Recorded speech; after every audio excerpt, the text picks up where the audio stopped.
Okay. I'll make a Fair step enough. up. If we're lucky, it'll actually work out. Makes sense. Yeah. Oh yeah. Here we go.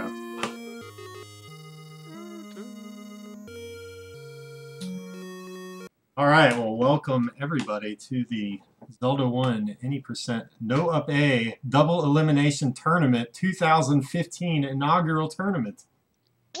Don't Woo! We have skip the camera like you're afraid of the camera, by the way. okay. Just I'd never looked directly at the camera, um, but The Skype I is should supposed know. to be I have extensive webcam experience. there we go. Sorry, it looked like Skype had frozen on me, but it's back. Good. Okay, there we go. We're back. So on the call we have myself. We also have Darkwing Duck, the figurine, and we also have Antelope. We have Jay Cober, and we have Mr. Fred Coughlin down at the bottom, the randomizer guru. So what we'd like to do is just start off talking about the tournament. I'm going to turn it over to Fred, and we're just going to go over some basic rules and kind of the format for the tournament. So take it away. All right, thank you, Lack. So, the tournament, as we're going to be doing it, is a double elimination tournament. The tournament will be starting on September 12th. Rounds will consist of 1 week to play one game against your opponent for that given round. Winner will advance, the loser will not advance. I'll get to a little bit more in a second here. If you're interested in joining the tournament, you have to join the tournament by September 10th. That's when registration ends. To determine your seed for the tournament, you need to submit your time to either speedrun.com or Zelda speedruns.com by September 8th. We'll be ranking everyone based on your PB at that time. If you haven't submitted a PB by September 8th, you'll have a nice 24-hour time assigned to you, and any ties will be randomly broken. We'll have a selection show about the time that the tournament starts, showing everyone how the bracket ends up falling out. So if you want actual control over who you might be playing in the first round, make sure you get your PB up to date and submitted to the leaderboards. When playing, it'll be simply your goal is to beat the first quest.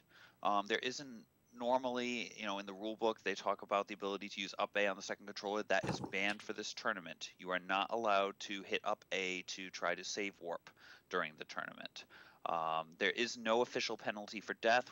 It's strongly discouraged, but we will not be penalizing anyone if you die and the death happens to serve as a save warp for you.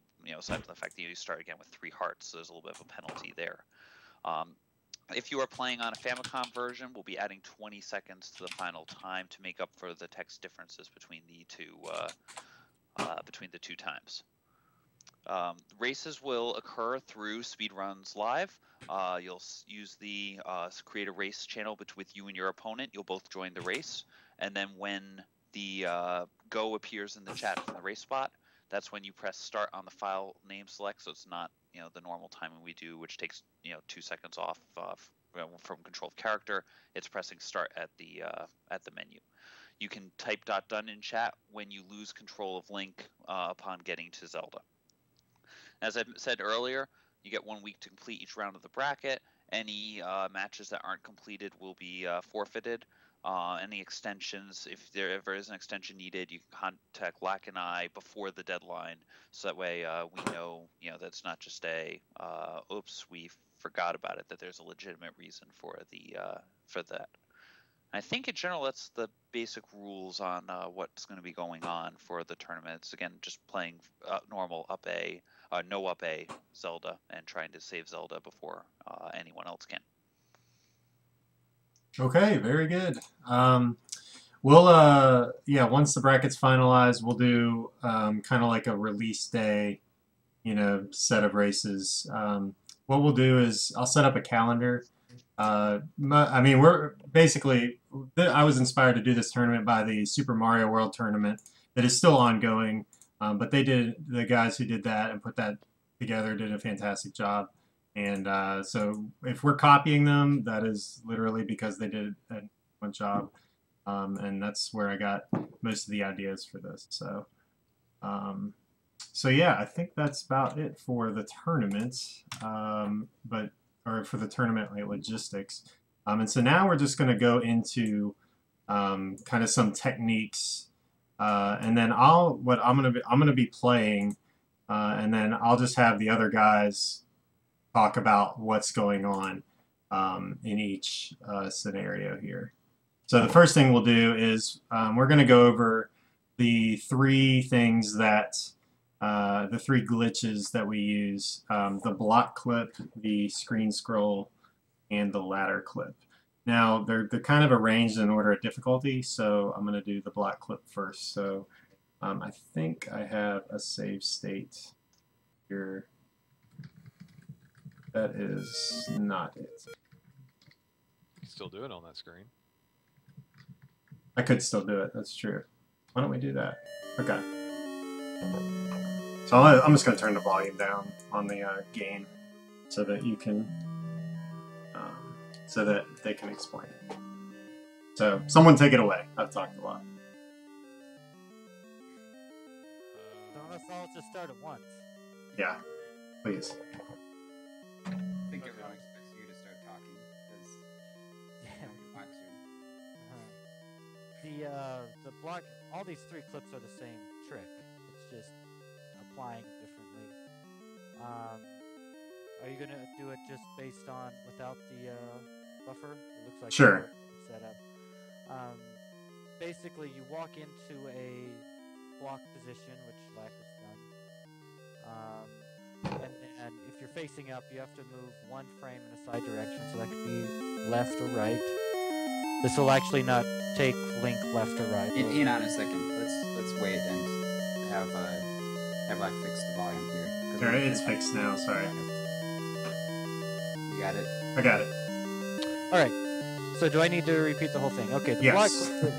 all these three clips like I was talking about are the same exact trick. It's the same trick, just applied slightly differently. The basic idea of the clip is that it lets you bypass a half step of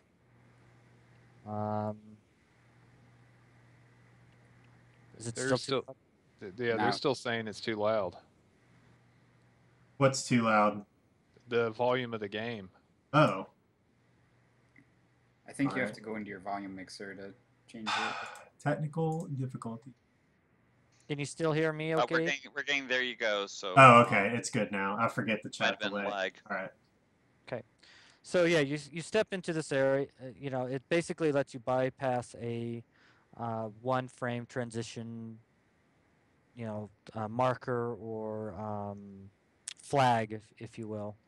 So you go up to where Lack is. The block clip is pretty easy to find the right pixel to be in. It's you have to be on the right pixel.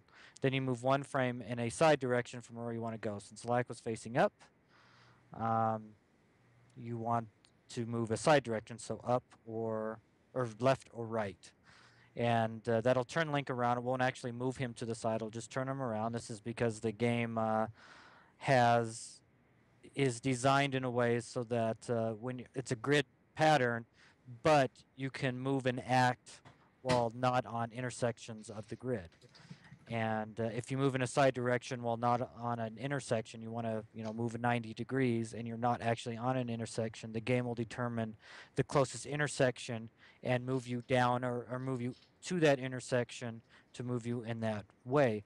So in this case, Lack here, you see Link here is not on the perpendicular intersection. So when you move in a side direction, in this case left right, he will in this case where he's at, he'll move down a couple of pixels first and then start moving in that way. So if you only move one frame, that'll move Link down, and basically with subpixeling and stuff that's unimportant, Link will turn around and usually move down one pixel, turn and kind of usually change position or something like that, and that tells you that you've done it. And you'll based on again subpixeling, it'll allow you to bypass Link's detection sprite, or is probably one frame, one pixel big, will jump that flag that lets you either blocks you or anything like that. That doesn't let you continue. So that's what we're doing here, and you can just go through. Um, it's if you can bring up that the actual. Do you actually have that save for the to go through a diamond block? Let's see. Yes.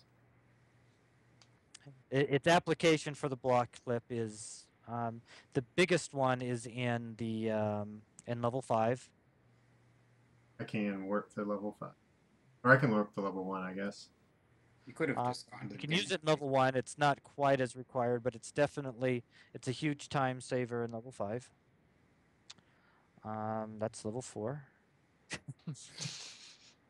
Yes, it is. But Fred has the map. Yeah. Hey, here we are. And he'll make his way over here. Now, in this room, in level 1, you'd have to walk around the trap room and get to and push the block over this way. In level 5, you have to kill dark nuts, otherwise they'll have the block open up so you can push it and go through. Well, you don't have to kill those 5 dark nuts if you do this block clip. And he's about to enter it. Okay, right now. And this is where you want to practice it when you first try to learn it. Is go here because you have free way to do it. Get on that one block. You can tell what it is by Link's top of his hat matches the the bottom of the middle square. It's a very easy visual cue to find. And you move one side direction. That's what it'll look like. You'll have the space will be the same every time. The amount of space in between Link and that middle square, it'll be the same every time. It'll be 2 pixels away, and Link will be turned around, and you'll be able to do it. Now, if the one caveat on this trick, which is what a lot of people have difficulty with, is that you have to set this up properly. If you get too close to the transition wall that you're going through, you will not be able to do the trick. And you try to reset it, and Link will only have 1 pixel difference. So if you could do that, is to do the 1 pixel difference rather than the 2. And that means you won't be able to do it. You set it up too good. There you go. Now you're too close. Is that If it? you're too close and try to, well, it's after you do the 1 frame. Okay, so now go back down there. Not all the way. Don't reset it. Yeah, now do it. Yeah. Oh. Keep doing it correctly. It's hard to do it wrong when you want to do it wrong. What? Muscle memory. The right pixel. I'll just go up farther and then. Yeah, just walk into the wall and then just come down a little bit and do it. You're in the wrong spot. There you anyway. go. Yeah, You just had it. there it was. We have to teach Lack how to do things wrong. There it is. Okay, that was it. Okay. Yeah, if you walk up here and then you try to just come back down a little bit and reset it, it won't let you do it. Yeah. Well, show what it looks like, what the pixel looks like. You'll see that it's Oh, wrong. okay, so here. And then just go back. Well, just whatever, and then just do it wrong, so where you wouldn't go through.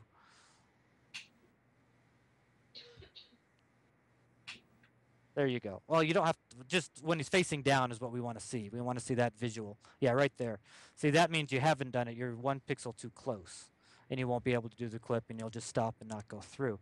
So to make sure you don't have that happen, make sure you go, give yourself at least a tile, maybe a tile and a half from what you want to go through to reset it up. That's only if you get too close. If you're too far away and are 1 pixel away from the right spot, you can move up that 1 pixel and be fine. It's just if you get too close, you have to fully reset the Link's movement pattern so that he actually, does the subpixeling right to get through. Now, what Lack's doing here is a nice little thing that was found. Oh gosh, it was first done anyway by a Japanese runner about a year and a half ago. Is it only that long? Feels like longer. Maybe. I think they found the screen scroll one after this one. But anyway. But there's the sword you can use as a buffer to get yourself through the block. It acts as the 1 frame of movement because Link will still only move the 1 frame, but you're not pushing side direction only once. So what you have to do is you push A while Link is in that sword, sorting animation. You push your side direction. Now you have your actual frame time that you have is how long it takes to actually fire that sword, which is an actual, 20 frames probably. It's a lot. So you have huge amount of leeway to do this with the sword buffer. The sword buffer has the added benefit is that you can be a pixel further away from the transition wall in order to do the extreme clip. Here he's 1 pixel too far away from the general, from what you'd have to do it with just hitting the 1 frame tap. But he's still able to do it because during this, I guess, while Link is sorting, it moves him into the right pixel, and you'll be able to still do the trick. So that's the main. Yeah. So we want everybody in the tournament to be able to do this. It literally takes 20 seconds. You get in the correct position, and using the sword buffer, it makes it so easy. You just hit A, make sure you hit A first, and then hit right or left, and it'll turn Link around, and it'll let you go through. So that's pretty much it. Do you want to touch on the top block clip to do it from the top as well? Oh yeah, we can. Just since we're here and there's no enemies. There is one block in this in the run that you can use to do it from the opposite direction. There is one part in the speed run. It's in the tough level 9. To do so, you have to, you just have to learn the visual spot where you can go through. The reason block clipping works is that you can move a half step up into these blocks, and thus when you clip a half step through, you'll be just far enough to where you can move past the diagonal blocks adjacent to the block you're clipping through, and you'll be able to bypass anything that has like straight blocks. You won't be able to do because there won't be any way for you to bypass those other blocks. So only diamond patterns in dungeons is where it's truly useful. Only diagonal patterns. So yeah, you just have to, practice a little bit to get the idea of where the right cue is to get it through the other side. It's the same amount of pixels away from the transition you're going through. It's just you don't have the easy visual cue of Link's top of his hat being right against the bottom of the middle square that you have with bottom to top. Yeah, I found just... Oh, go for it. The cue that I use on it, there's 2 cues. His ears are right above the tile lines, and then also his foot is in the dead center of the tile itself. That's the cue I go for on it. I mean, it seems to be pretty good. Yeah, I use the mouth usually, and it's just about on that line, maybe just a tiny bit below the line, and that's where I usually use. Yeah, it actually goes through his eyes and his mouth, like right where his nose would be. Never noticed that before, but that's right below the ears. This is something that you're going to use if you're playing in an advanced level, because you have the one place you use this, you're in a time rush, and it's level 9, and there's whiz ropes, and so that's something you can do. It may not be as important if you're just learning the game. Yeah, you're not comfortable. So that's the block clip. So split there, and then I'll just we're in there, and we have the. Well, we could just show the ladder clip now. But it's not part of your splits. Oh, that's true. We do have to go in order this split. Yeah. So let's just. So the screen scroll, I'll show you here on the first screen. Go ahead, Jay Coper. Why don't you explain? So the screen scroll, you need to get approximately 5 pixels from the edge of the screen. Sure, why not? Not a swordless run. I you're not playing, but the sword. What? But it's dangerous to go alone. Right. Okay, so we're gonna get 5 pixels. We'll do it over here since this is. Sure. Every screen has a little different visual cue. So some people put a piece of tape on their TV or monitor or something because, even though every screen looks different, if you're in the middle part of the screen, it's going to be the same for every screen, basically. It might bend a little towards the top or the bottom, so it looks a little funny, but it's the same principle here. So the screen transition is a wall, and you want to clip through the wall, just like you would clip through a block. So you want to get 5 pixels away, which is the same distance approximately that it is for the block clip, and then tap up or down for 1 frame, a perpendicular direction, just like Act did. The trouble with this here is that if you're doing a right to left clip, you can't use the sword to buffer, like you can for a block clip. So you have to have a consistent 1 frame technique. This has the same issues. You have to come, just like you can't be too close to the block when you're trying to clip. You have to reset it. You have to get far enough away for it to work. You have to come far enough into the room to actually make this work. If you try to do it directly from the edge of the screen, it's not going to work. So if you get too close to the edge, then you have to go back and reset it as well. Yeah, if you're here, yeah, like this. If I'm too close and I mess up, I have to like go out. Not that far, but you have to go at least here to reset it. A block or so. About 1 tile. Okay, so that's so the right side, everyone gets used to seeing that over and over again because you watch any of our streams, you see us go into level 3 and reset. The left side is a little different because the pixel is like 1 closer. It looks a little different than it does on the right side if you're trying to get used to it. So there lacks on the swordless pixel. There are actually 2 pixels on the left side. There's one that's you do without a sword, and then there's 1 pixel that's 1 farther away that you do with a sword. So if you can't use the sword, you're on the swordless, well, as long as you're not too close. Yeah, so here I'm hitting the button, but I can't use the sword. So then he's on the swordless pixel, and he can tap up or down. If he can use the sword, that's a good sign that he's on the pixel that he can use to sword buffer. They're not the same pixel.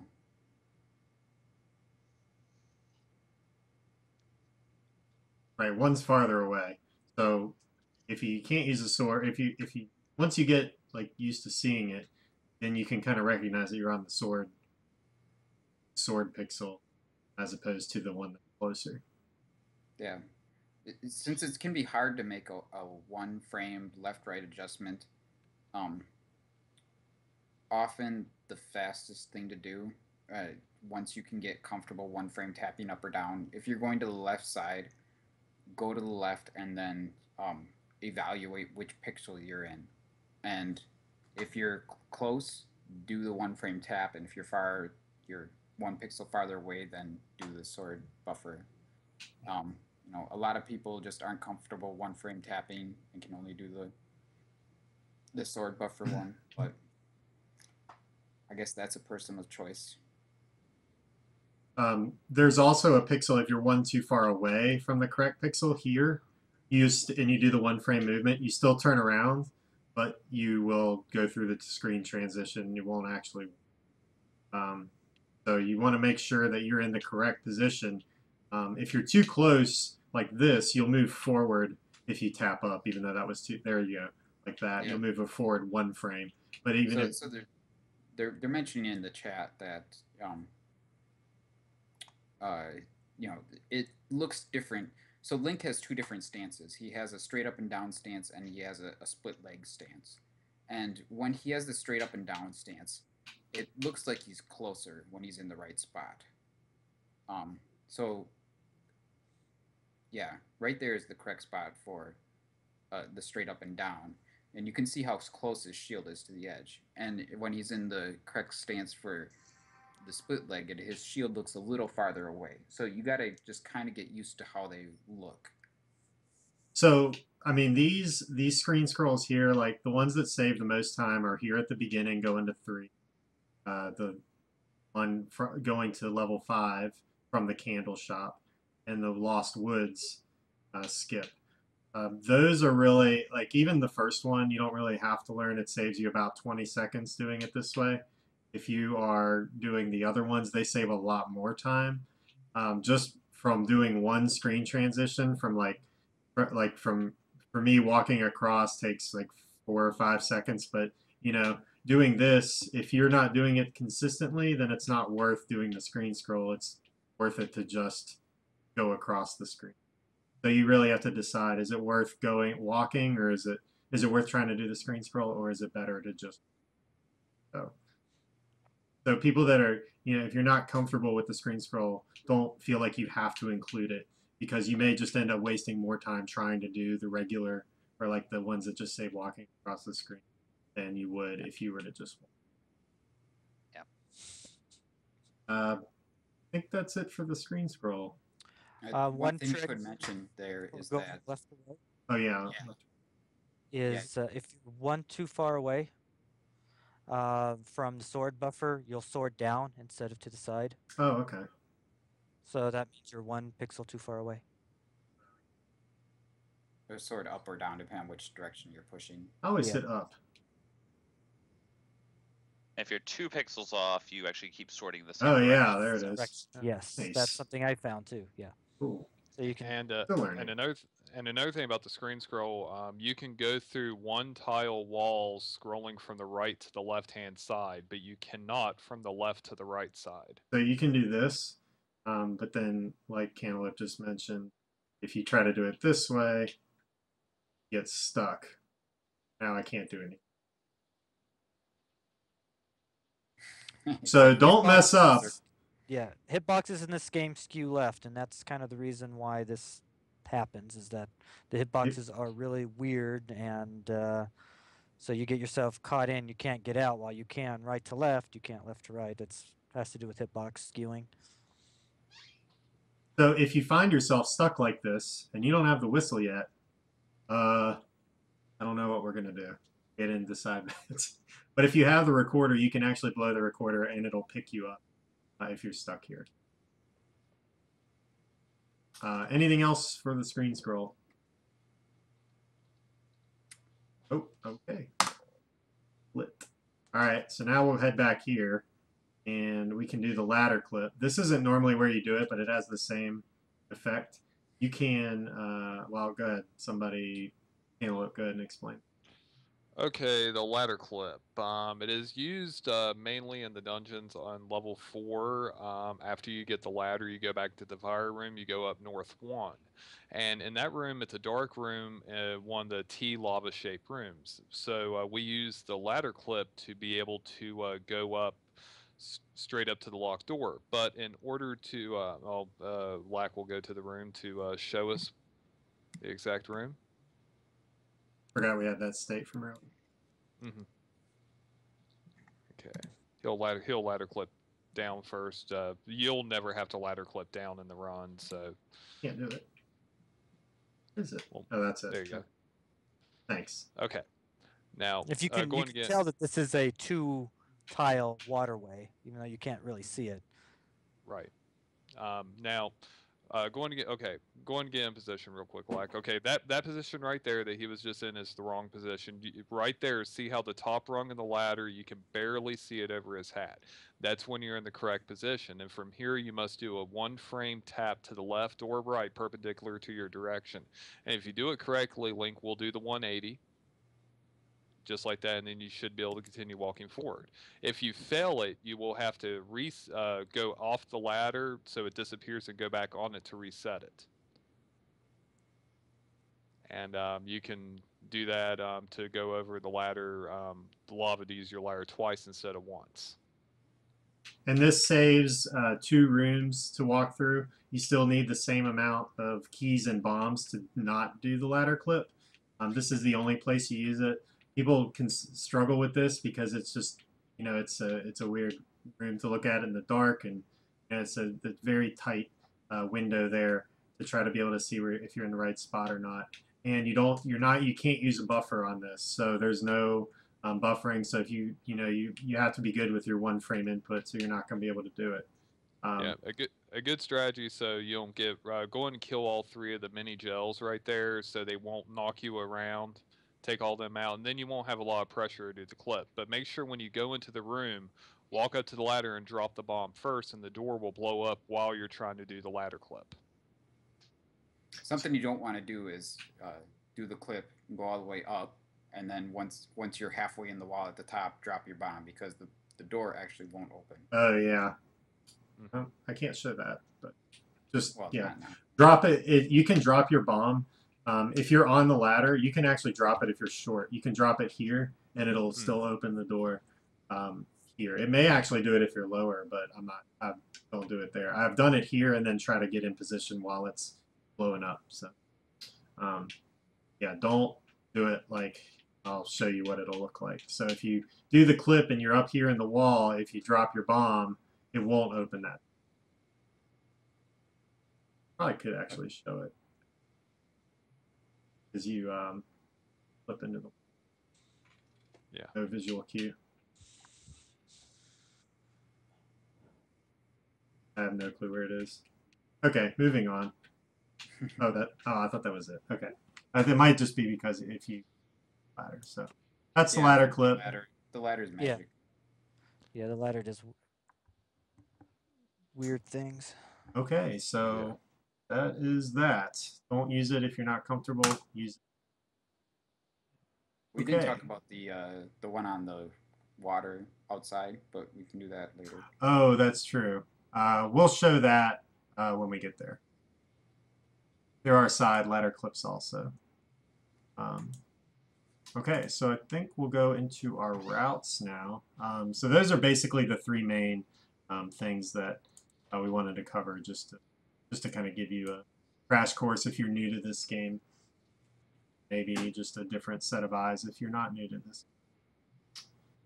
Okay, so the chat is mentioning if we mention the dark block clip in level 4 where you go through the diagonal room.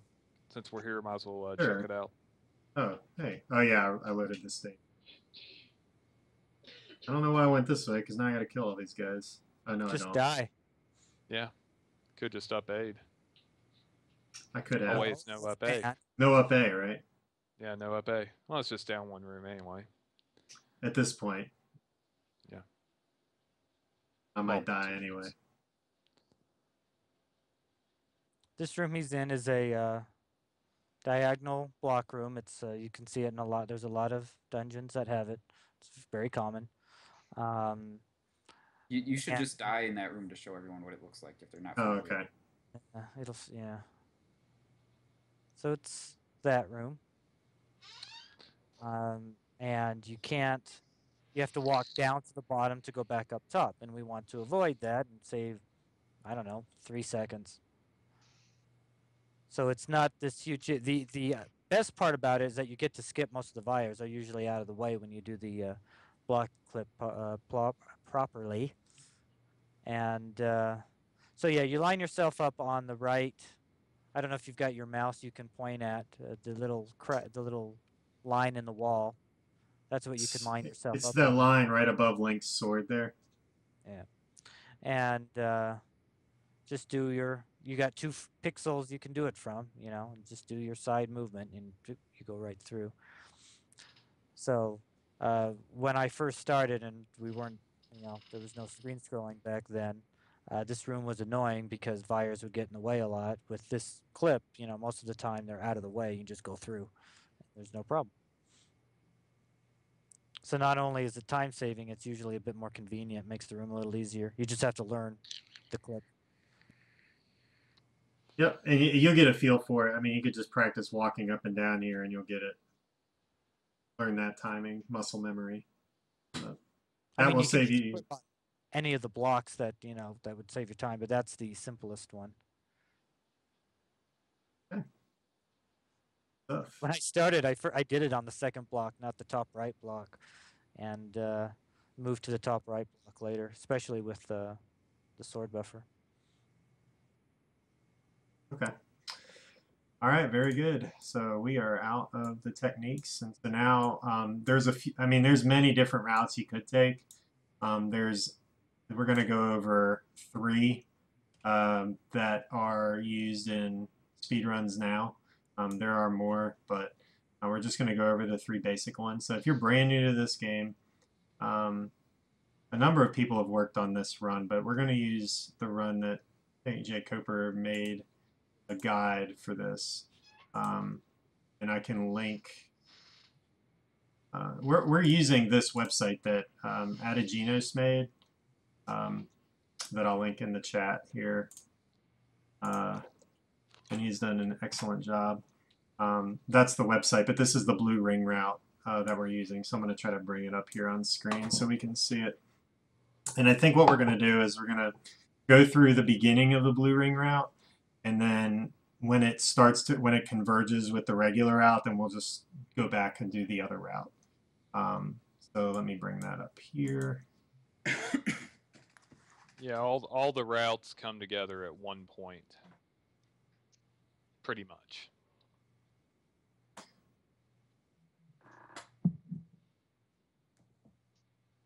Adding the 15th thing to my OBS right now. And there it is. So if you want, you can click on that link in there, and it'll bring that page up for you. But we're just going to follow this. It's got maps. It's got directions. It tells you everything you have to do. I'm going to follow this. They're going to describe what's going on, and we're going to go until we get to level 5, because everything else is the same after that. Right?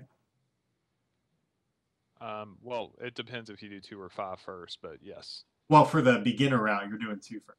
Oh, that's right. That's right. Derp. So, okay, so I will reset. The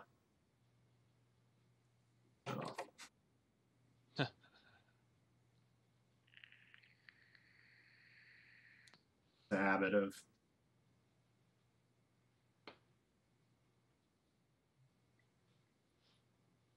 So this route is very much designed for a beginner to the game.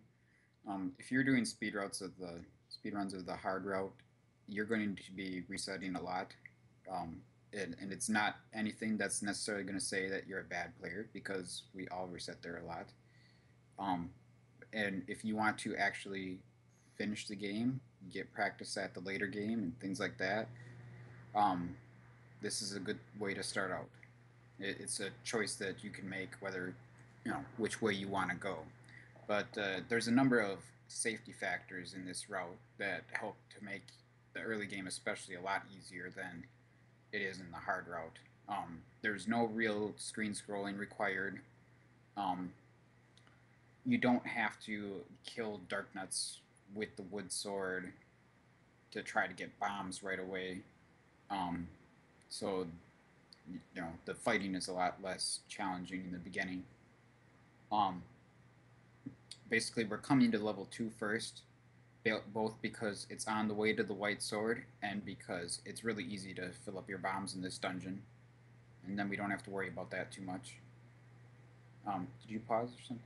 I did. Yeah, I didn't know. Okay. I didn't know if we should just describe each room or just go through it.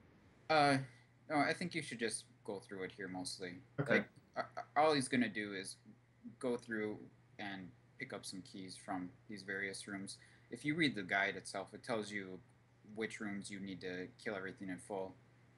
It's not a bad idea to kill that guy, and if you let the boomerangs hit any drop that's on the floor, then they'll turn into bombs. So it's nice to have a head start on bombs, and you can use at least one on the Moldorms in this room right up here, these fire snakes.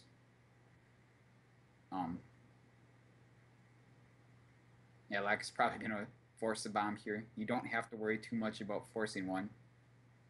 Because in the room to the right is Force another fairy. bomb. Yeah, that's true.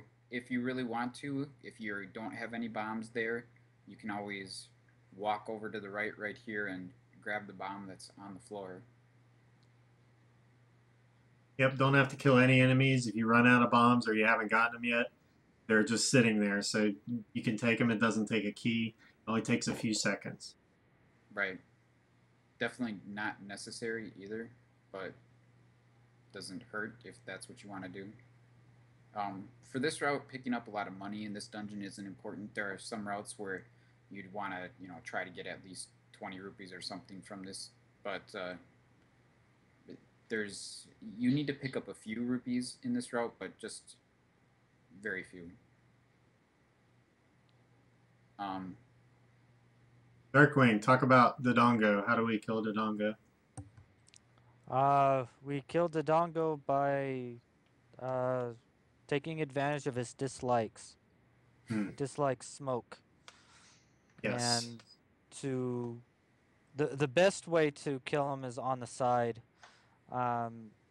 There's two real ways to kill him. You force feed him once, and then lay another bomb immediately after, and it'll explode before it comes out of its eating animation, and the smoke will stop it. At that point, you sort it, and it more than likely will drop a bomb for you based on the different things. Now, the trick to doing the non-feed strat, which is slightly slower, is to drop a bomb on what's considered the half tile. The problem is you can't see that on the sand room, but basically it's you're standing on if it's a tiled room, you're standing on the crack, and drop a bomb on that crack, and the Dodongo can't eat it, so it'll walk past it, it'll explode, and it'll be within the stun range, and that'll stun it. You can sort it. Now that there's some random luck involved with that particular strat. It can turn away, and it'll have to continue going after it. Now, if it does walk away, you can't immediately start dropping more bombs on it, because a quirk of this game is when you the initial explosion has to clear before any new bombs that are dropped register for smoking purposes. So you have to make sure the first explosion goes away before you drop the next bomb. So if you don't want to feel confident about smoking them with just these half tile bomb, go ahead and just force feed them one and then drop one right after it, and you'll likely stun them at that point. You'll sort them, get your bomb, and move on. And I'll show that second part, what he was talking about later in the run when we go back through level 2.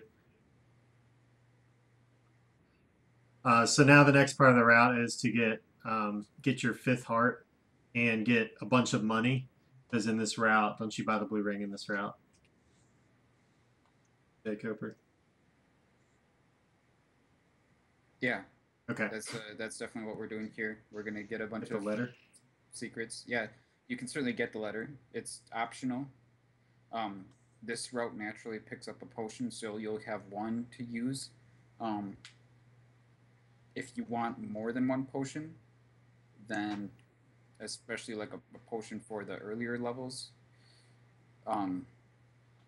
you probably want to get that letter there.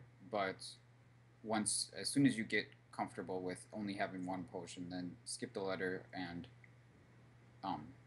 just survive on the one potion if that's what you need.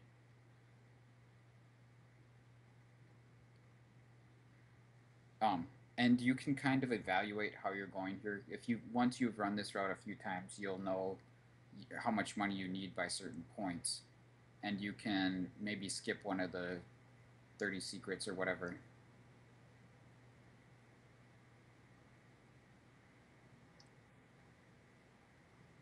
But you pretty much have to get the 100 secret in the top right if you're going to get the blue ring.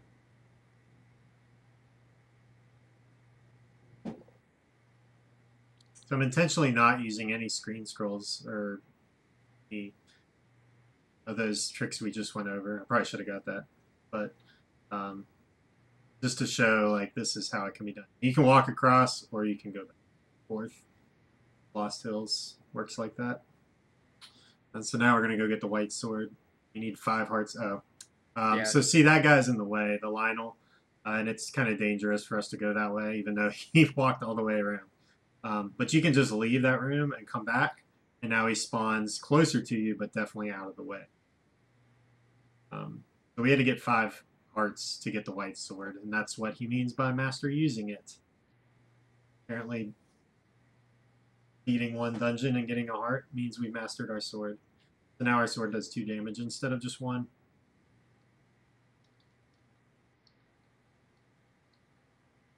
Yeah, so this is probably the part of the run that takes the most, adds the most walking to it. You have to walk all the way around here since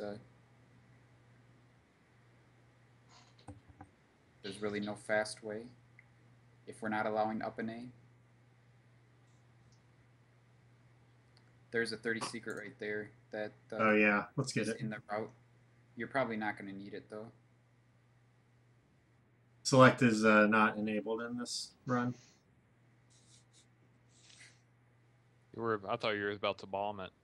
I don't know what I was doing. Oh, I don't know what I was doing. You can tell Lack does this route all the time. Yeah. Oh yeah. Much all the time. These spawns in 1 are gonna be nice. I don't know what to expect. It's all new to me. See, what's that guy doing over there? I don't know. Yeah. All And right, so level 1 right in level 1 right here, go in and you see the top door is locked. Well, if you go out and go right back in, the top door is now gone like magic.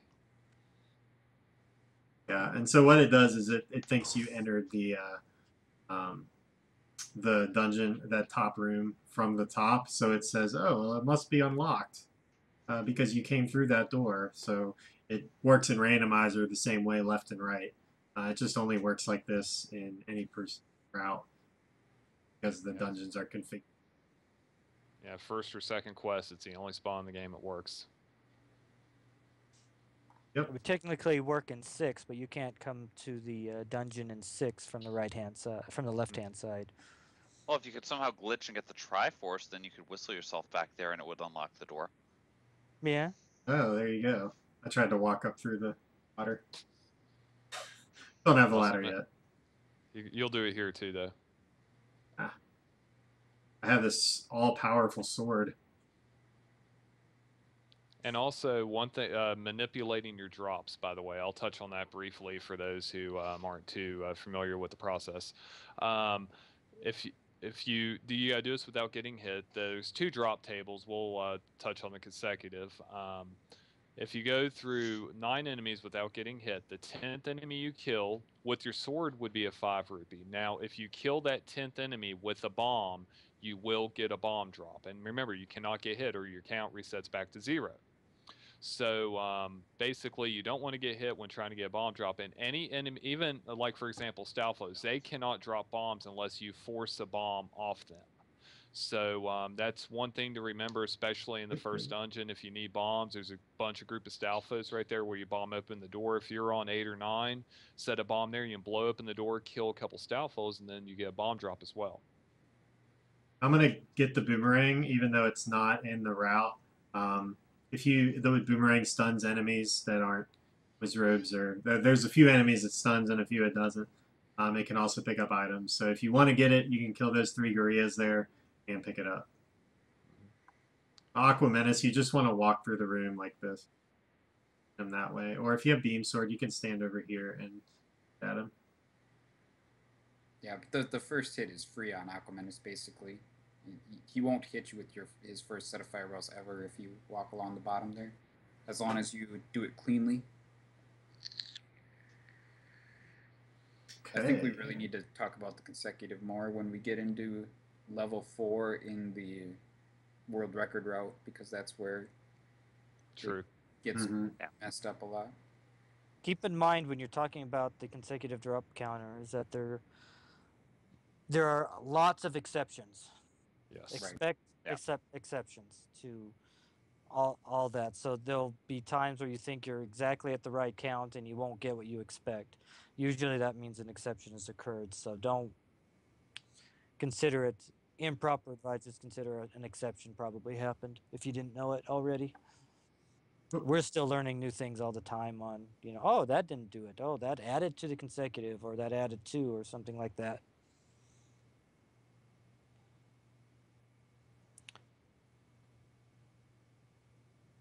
Am I going 3? Okay. You're going 3, yep. You could buy a potion here if you want. If you had the letter, you can actually grab the letter, right? Should I just get the potion? I think it's in the route. We'll just get it, because then we'll have.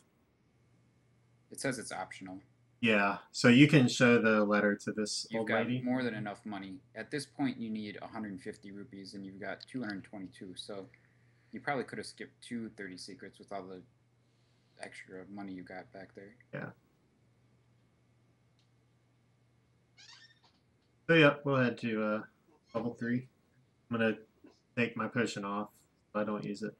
And a key thing with the potion too, don't use it while you're going downstairs. Use it away from stairs. It will soft lock the game. Really? Yeah, Vana did that in a run. He was on a PB attempt, and he was using a potion in 9 right before the final Patra, and he accidentally used it on the same frame he went to the stairs, and it just completely it soft locked. I get that key. Yes. Yeah. Get that key, and then because you skipped the 1 in 9. Oh, okay. You just leave these guys. Man, if we could just walk past those and not ever have to fight them. Yeah. No more 48-second resets.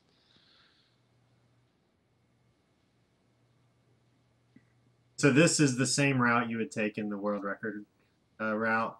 The key here is you just go through the rooms in the same pattern, and these dark nuts will always spawn down here. So you can actually, I'll show this here. This is, I mean, it's pretty simple to walk down and place a bomb on there's on the row of cracks, the second row. If you want to place it beneath that or on the crack, you can usually get one, depending on the pattern. You can usually get a couple. We'll see what happens. So 3. Yeah, if they make that triangle, you want to place it on the 3rd row, and if you don't get the triangle, then I would place it down like on the 2nd row. Ah, no. I think I got a potion. Okay. All right, we have to get the raft here. Only reason. Well, it has, there's 2 islands. One's level 4, and one is another heart or potion. If only there was a way to clip into level 4. Yeah. Level 4 is the compelling reason to get it. I mean, if you didn't have to get the raft, I don't think we would just to get a heart. If level 4 was available any other way. Yeah, unless you're really a completionist or really need that much help. Yeah. Well, I mean for speedrun purposes, of course. Right. Yeah.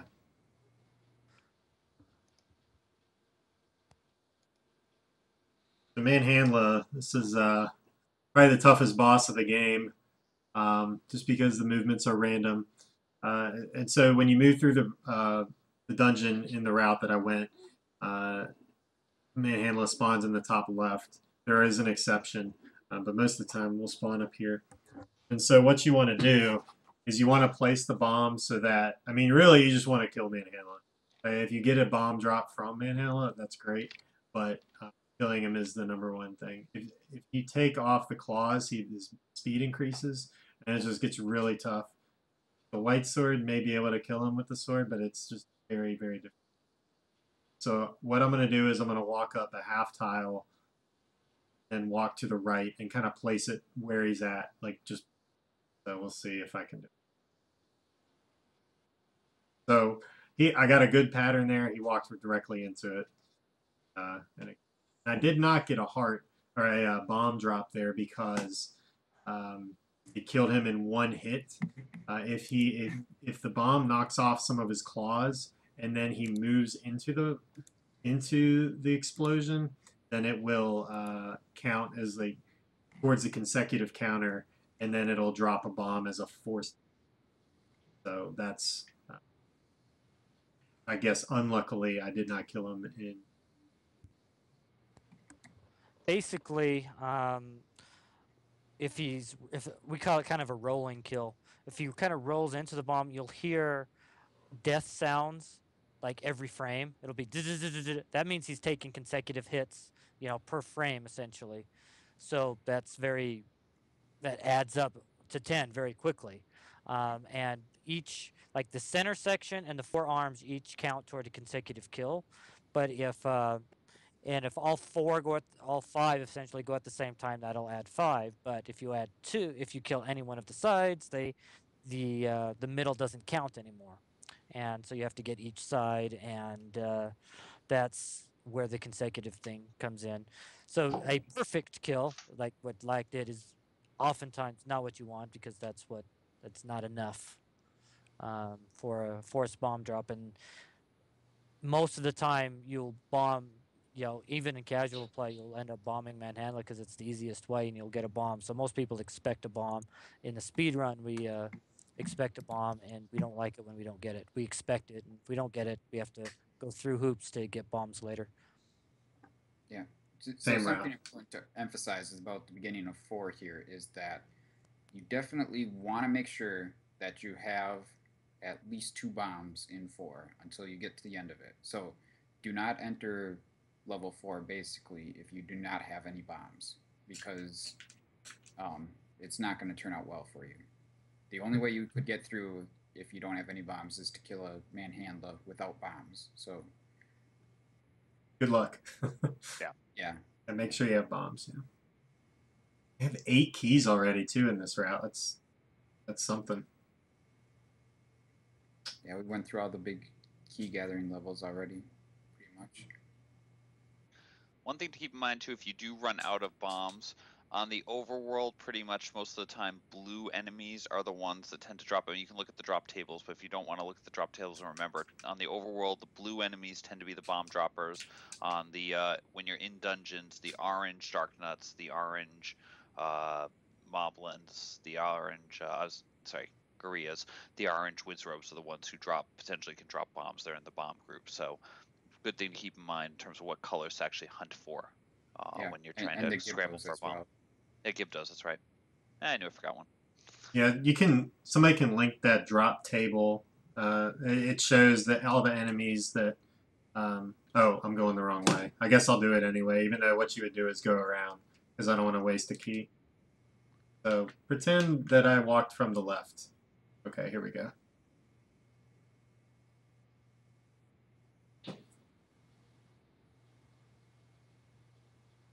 Gather all these rupees. It's pretty simple to walk around. Yeah. And in this route too, if you're ever like get confused, wait, what room am I in? You have a candle pretty early, so you could always light up the room if you're not sure of like where you are.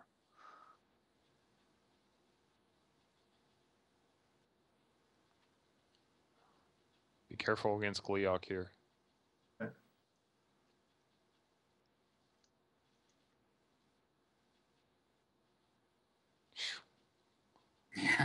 Good Man, fight. that is awesome. It feels good, huh? It does feel really good. It feels almost good as taking the wand to him, don't it? Yeah. Okay, so now I'm gonna go get a couple more things, and then we're gonna do the next route, because from that point on the game it's the same. So we won't cover everything twice.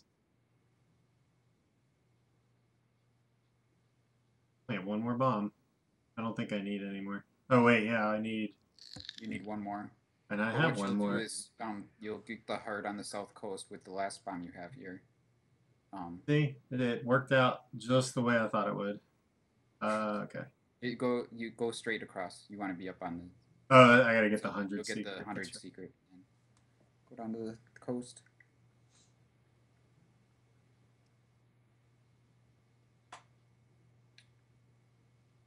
I guess if you are out of bombs at this point, then you would need to get one from a blue enemy here. So.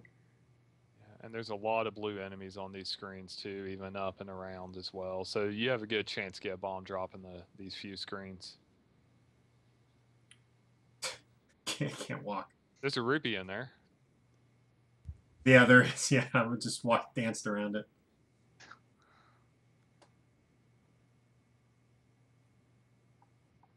Nice thing is walking along the shore. If you're a little short on money, you can kill levers to get money, and there's also a screen with 4 blue Octoroks on it, so you can get the bomb. Try to get a bomb drop off them. But that's pretty much it for the beginner route. I mean, that's Well, other. just to take the trip around the coast, and you can. Oh yeah, to the other heart. You're right. You're right. Because you can show them exactly like how many blue Octoroks there are here to. You got 4 of them right here to try to get some bomb drops. There's 1 already. There's 2. So now bombs are full. Got the lucky. You really want to fill up your bombs before you get back into 5, so you can use some bombs on the blue Dark Nut room. Even if you're doing an easy route, you want to do the block clip in the first blue Dark Nut room, but in the second one you have to kill them all, regardless of which route you take, so having some bombs there definitely helps. And even if you do have to kill the Dark Nuts with the White Sword, they only take 4 hits. But if you, the bomb, it'll take 2 bombs, which equal the same strength as a magic sword. So it's definitely easier to bomb, as he said. But if you have to use your sword, it's only 4 hits. When you get up here, if you bought a red potion, don't take another one. You can just get the heart. But if you didn't have enough money, the route calls to get that potion right there. What if that would have picked it up? That'd have been something.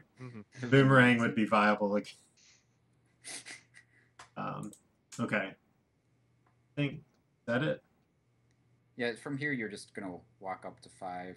You can screen scroll into 5 if you really want to, but otherwise just take the Lost Tales and walk straight up there.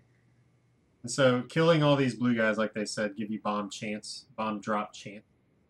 And then you can, if you haven't gotten full bombs, there's probably 20 enemies that could drop bombs. And you got to get lucky to get one, but chances are you'll get one over that many enemies. So you have to walk up 4 times, I think, to get to level 5. Yep. And there we are. Yeah, from here it's the same as the world record.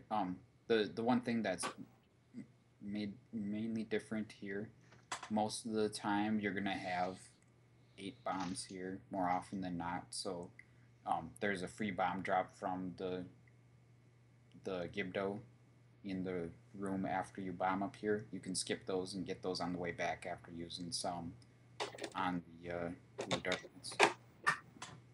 So. Okay.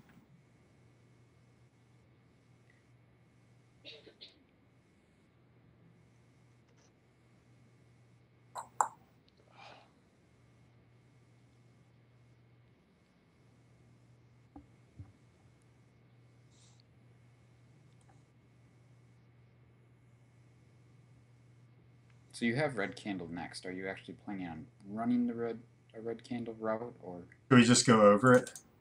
Or what do you... I think you could just do the world record route and then talk about the Red Candle. Okay. How it's kind of like a combination of the 2 routes. Okay.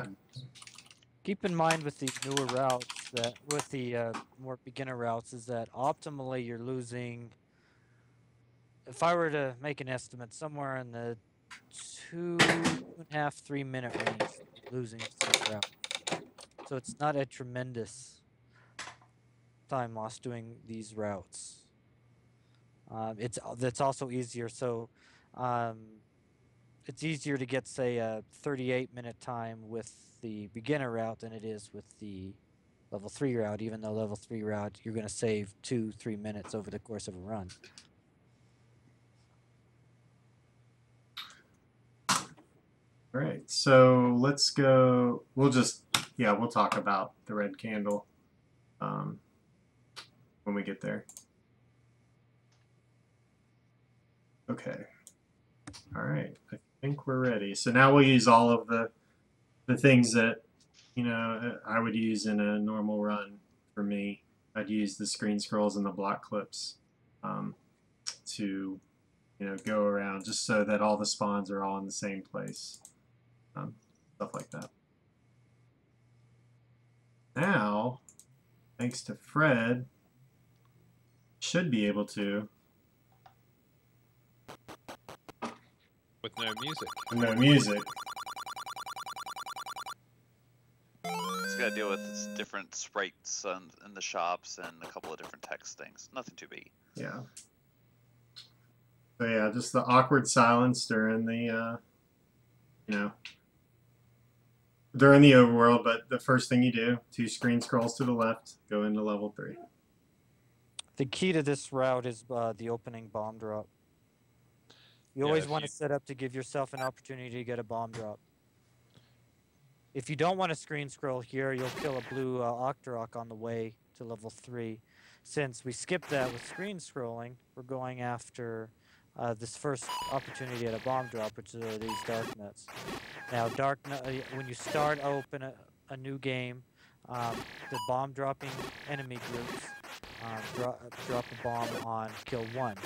Now, Lack here failed, right? Well, not failed. The game refused to give him a bomb. And so the backup strat there is to kill the 3 because it's a room drop. Once you kill all 3, the room gives you a drop and it's a bomb. The routing of level 3 is always to make sure you can get the most opportunities for bomb drops as possible. He took a hit, he loses one. Yeah, you don't want to get hit because he loses an opportunity at a bomb drop now. Because he won't be able to force one off of the dark nuts coming up here. Although now, he's at 4 already. Since I killed the Zol, so I got my counter back up. And so you could talk about, I guess, the consecutive counter there, because that's what I just tried to do. Well, the kill counter is what starts with this. The enemies that drop bombs, because the regular kill counter cycles every 10 kills, So we have, kill 1, kill 2, all the way to kill 10, and then back to kill 1. Enemies that can drop bombs, drop them on kill 1, kill 6, and kill 8. So 3 out of the 10 opportunities you have that drops that the bomb dropping enemies can drop are bombs. So it's 3 in 10. If you don't know where you were at, you kill a bomb dropping enemy. It's a 3 in 10 chance. If it drops something, then it's going to be a bomb. So what we do is in level 3 is kill as many as we can. The first bomb drop enemy, and then try to get 6, 8, and then wrap around back to 1 to get to give you 3. After the first bomb drop, 3 opportunities for random bomb drops. Now, also the consecutive, once you get to 10, kill an enemy at 10, in the consecutive counter, you're going to get a forced bomb drop. So that's another bomb drop. That's a forced one. It's not even a possibility. It's a guaranteed one, provided you don't get hit. So then Mike did all that, got all the bombs and all that kind of fun stuff, got up to 10 again on a rolling kill on the Manhandla, and that's another bomb drop. The goal is to get you to kill pretty much nothing except the first dark nut with bombs, and the keys that are in the way with bombs, and then have 8 bombs leaving level 3. That is the ultimate goal, because you can use bombs are 3 times the damage of your wood sword, and you want to use them as much as possible. 4 times. 4. But anyway. 4 Zach, times. maybe you want to put up the map for level 3 once. Sure. I'm stopping here just in case you don't have bombs when you leave level 3. You can actually kill these blue Octoroks and they may give you a bomb. You can leave and come back. But any kind of extra screen transitions will mess your spawns up. So you want to be careful not to do that. But you can kill these blue Octoroks and they may give you a chance. Say a bomb drop. Again, you need go ahead, a minimum of 1 bomb entering level 4. And that's if you're going to force a bomb in 4. Because you can't find a bomb in 4 without having bombs already. Because you can't fully kill anything without using a bomb.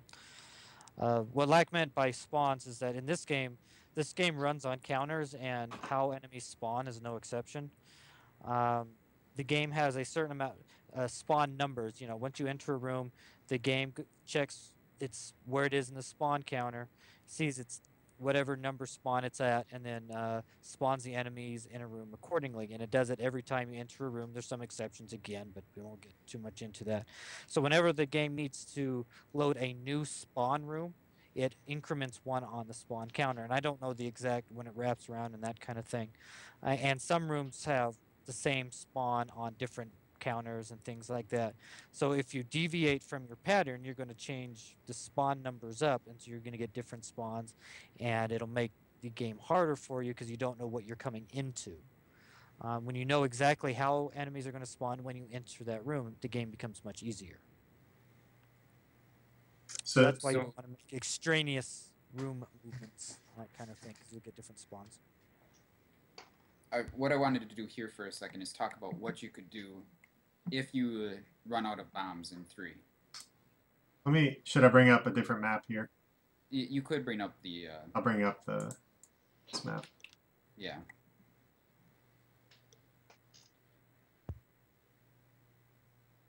I keep it open all the time. Is that good? Yeah. Okay. Yeah, it's small, but it is a little small. I'll just make it big so we can kind of see where the stuff is.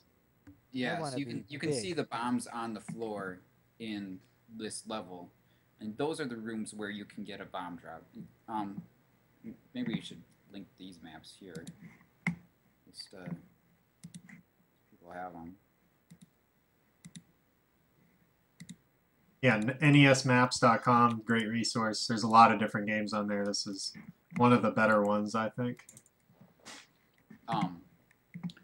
But you can see, so there's obviously the first Darknet room there that has the bomb drop if you kill all of them.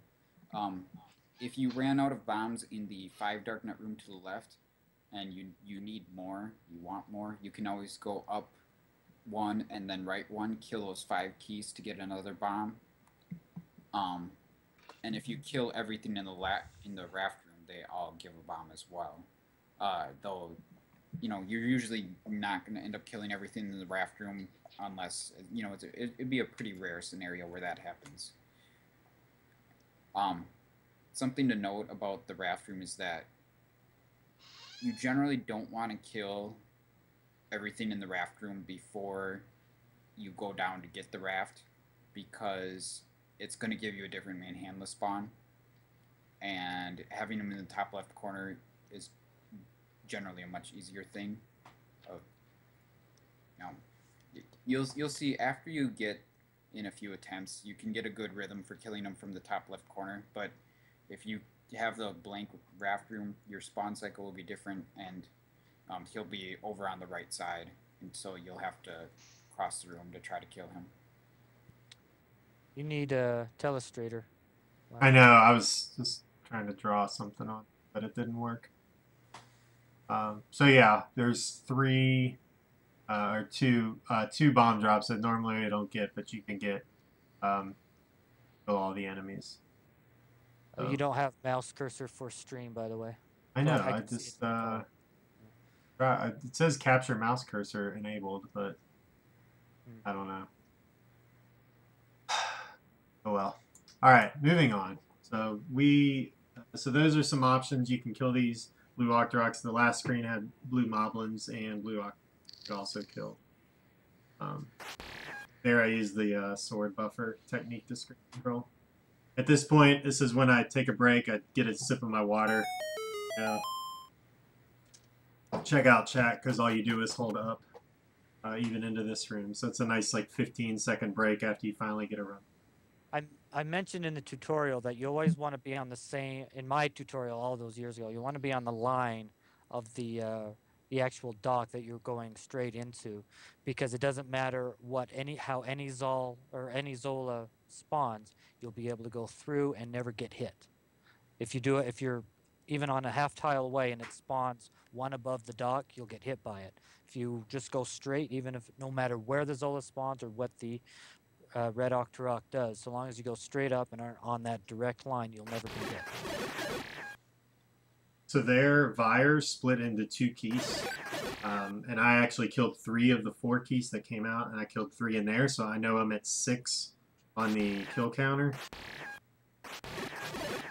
7, 8. Okay. I did that dark block clip, but I'm trying, since I have 8 bombs, I want to, I can force a rupee here, and I do it there because I can force an extra 5 rupee by chance. It resets my counter again. So if you have less than 8 bombs, it's probably a good thing to try to force force a rupee or force to force a rupee if you have set a bunch of bombs. But these counts. Figures. It's like what it's like when. This is exactly what it's like when we play 12 and 8, entering the ladder room. Yeah, having 10 rupees at this point is pretty crazy. And having 12 is just phenomenal because you have a chance to grab 10 more rupees in here just above the ladder clip, the T room. So, yeah, it's phenomenal to have this many rupees. Yeah, you can kill these guys if you want to get rid of the gels so they don't mess you up doing the ladder clip. Because they can hit you if you're just off the back of the ladder. The world record route, we just get those 8 instead of these last 2 because it's faster. You can definitely grab those. It takes about another second to grab them. That's a good race strat because if you're running this route, you do not want to be 1 rupee short. 23 and 8 every time. Easy every time. Now for this Gleeok fight, he's going to be attacking him from the right side because Link's hitbox is skewed to the left. So you have more of a hitting window to hit him from the right side even when you're swinging up. And it will take 10 hits for the first head and 6 hits for the second head. And of course that was a flawless Gleeok. But yeah, go ahead. I was just going to say, I'm just going to show it a few times to show like how you move through the room. When you come in, you can use your beam sword right away to hit Gleeok. That's a free, if you have beam sword, you can use it right away and it will hit him every time. And then the fireballs he spawns is a random number between 0 and 4 seconds from when the last fireball disappeared. So you may have time to go hit him again, but usually I walk to about this or the 4th tile if he hasn't fired yet. The timing's a little off because I saved later in the room. And then when you want to, when you're hitting him, you want to kind of move in an up, down, and over maneuver to get him, and then the fireballs won't hit you if they're on your left side. Like, I'm trying to get him to shoot straight down. Be on the correct kind of plane. Maybe it'll happen if I just do it. And another thing about Gleeok's damage, his fireballs take away 1 heart. Now, if you touch Gleeok's head, it takes away less than half a heart, 3/8 heart if I'm not mistaken. So Yeah, if you have if you're going to get hit by a fireball and you have a chance to run into his head, go ahead and do it. It'll save your health. You can see I could get hit. Oh, I got hit by a fireball. The dead head is 1 full heart. It's just a live hit.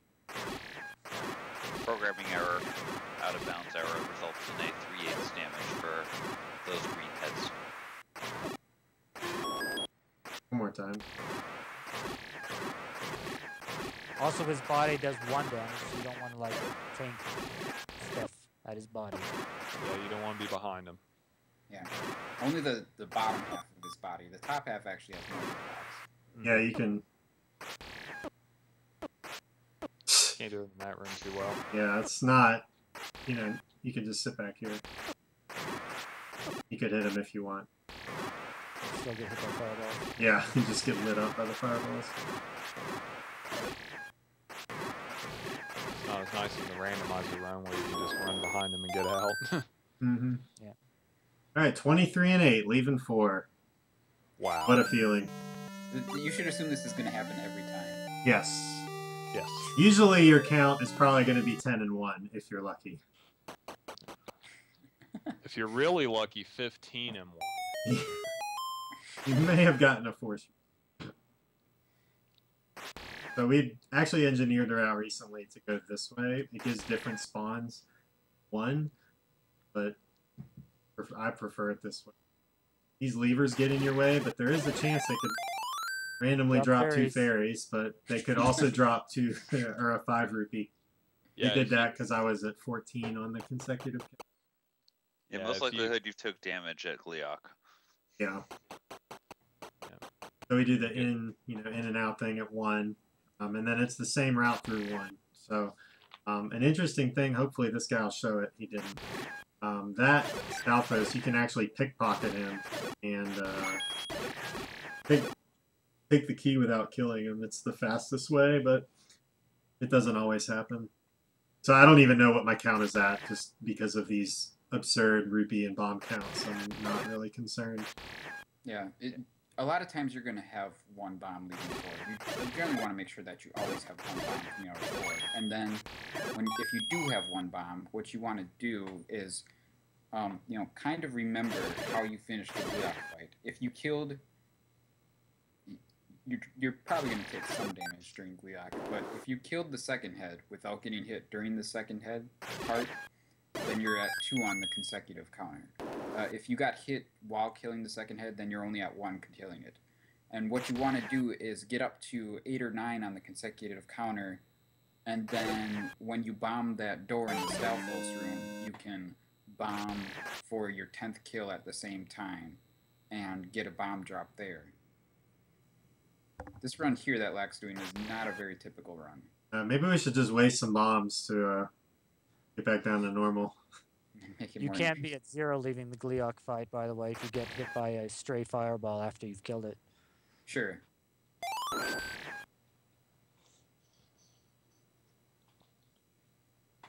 It is possible to get hit in there. Very low percent. Yeah, we're just going through 1 here. There's the red gorillas can drop. Oh crap! I missed. The red gorillas can drop bombs. So if you don't have bombs, those are the only enemies that can give you bombs in this level, and there aren't any before you have to bomb. So you really need to have 1 entering. There is a way around it. I guess we could. I'll just go show the way around. Well, show the way around. So if you don't have any bombs, the alternate is to go to the left at the start of the level and get an extra key, and then go to the left. Still kill all those guys and get that key. But since you can't bomb north, you go this way and you have to use an extra key to get through that. Then you just go back to the right and back where you would have bombed. Okay. So now that level 1's over, we'll continue on the route. Now, at this point in the route, if you did not have 30 rupees at this time, or you would be trying to manipulate rupees and try to kill these levers to get rupees, obviously, because you want to have 30 bombs 30 rupees by this point. 30 bombs. There's a fifth lever there you can kill. The red levers can drop 5 rupees randomly. And 2 out of 10. 2 out of 10 chances. And then you can also build your counter up on those Octoroks outside of 1 and the levers, and then the Tektites are a little harder, but you get that. And then again, if you're short on bombs, these blue guys can drop bombs. Didn't get one there, and so if I leave the red ones here, I didn't get another one. I can go in this cave, and then I can come out, and blue ones will be back because the way the game spawns enemies is in an order, and it will spawn red, red, blue, I think. That's it. So I have another chance to kill, and look, I got a bomb, just like that. Another thing is, if you're short on rupees, you can go south here to the Armos, the 30 secret here, and it's a guaranteed 60 rupees if you've got this one and that one. And then you won't have, in the new route, you collect that one anyway, so you can get it now or later. It doesn't matter. It's just more time. Yeah, it's slower to do it this way than to get it later, but it's not by a ton. That's how you can get better better gold splits by doing them like that. Yeah. I don't know where I'm at, so I'm gonna get hit. Yeah. Going into level 5, you want your kill count about 3 or 4. And we get to go to everybody's favorite room, the blue dark nut room with the recorder. So this is a very important screen scroll. It saves a lot of time walking up the stairs going into 5. and you can go through the wall here. You can't actually walk. You cannot walk out of it. So you can just hold right, and you'll. Okay. You want to use that Armos entrance because it's faster, especially on the way out. There's no stairs animation on the way out. You want to hit the Armos from the side to trigger him, and then go to the top, and the lever won't bother you if you do it that way. A good strategy to use on those Gibdos, if you stab him 3 times with a wooden sword and then drop a bomb, it will kill him. Yeah, so he's kind of building up his second count here to get to 8 or 9 for the recorder room coming up. It should be at 9. Another thing you can do is if you, I'll see. Another thing you can do is if you are, say you got hit or you're short on your counts and you have a low amount of bombs, you can come here south, use a key. It doesn't matter. There's a key in here, and there's 8 keys in here you can kill to get your consecutive. Or if you just don't know where it is, go ahead and get hit, and then you can kill all the keys and get your count back up to 8 if you do it without getting hit. And get the key and then go back up. So that's what you would do. Yeah, President Polk calls it the penalty box. Ah, yeah, that's a good one. Yeah, that's Cananophone's thing. He's the one that named it, I think. Oh, my bad. Yeah, he's from Canada, so. Ah, hey, got it. Hockey theme works well. I think this is a good place to talk about bombing dark nuts. A very crucial point when you use bombs with dark nuts, because we still have the wooden sword here. So these guys have 8 HP. Yeah. So how do we bomb the? Well, bombing the dark nuts. Okay. Easy ways to explain is the dark nuts remember which way you are facing when you drop the bomb. Now, as you see right now, Link is facing away from well, he was. He was. I tried to like unpause and then drop the bomb. Yeah. Okay. Oh. But okay. When you're facing away from dark nuts. We'll get there. Hold on one sec. Yeah, we'll get it. We'll get it. Okay. Okay.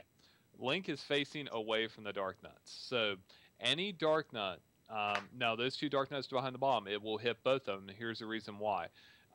When Link dropped the bomb, he was facing to the right. Now, if a dark nut was facing to the left of him, facing him, his shield would absorb it. So the best strategy in here is to get the dark nuts chase you from behind and drop a bomb so they walk into it. And as you see, that will take 2 hits there, and then 1 dark nut's dead there. He got his bomb drop because he was at 9 on the counter. And now he'll do the same thing there again, take out those 2.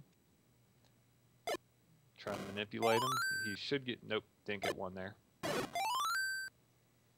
But yeah, just walk, let them chase you. That's the best way. I mean, there's a lot more aggressive strategies, but if you're low on bombs, make sure you save 1 or 2 bombs after this room. So if you use all your bombs, it's going to make the end of level 5 really hard.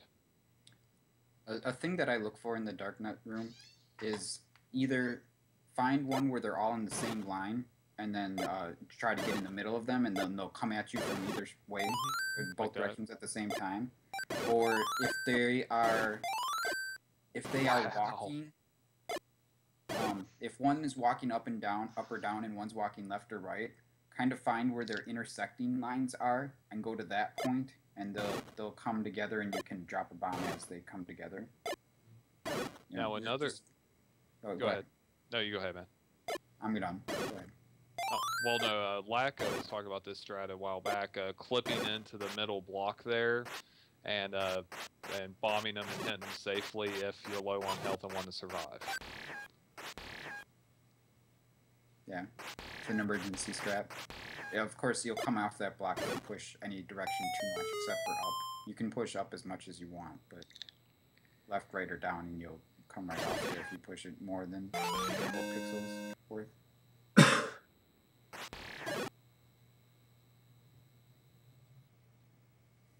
Those of you wondering how to use the sword, when you pick up the item, the crotch sword is do it by pushing A the same frame you pick the item up.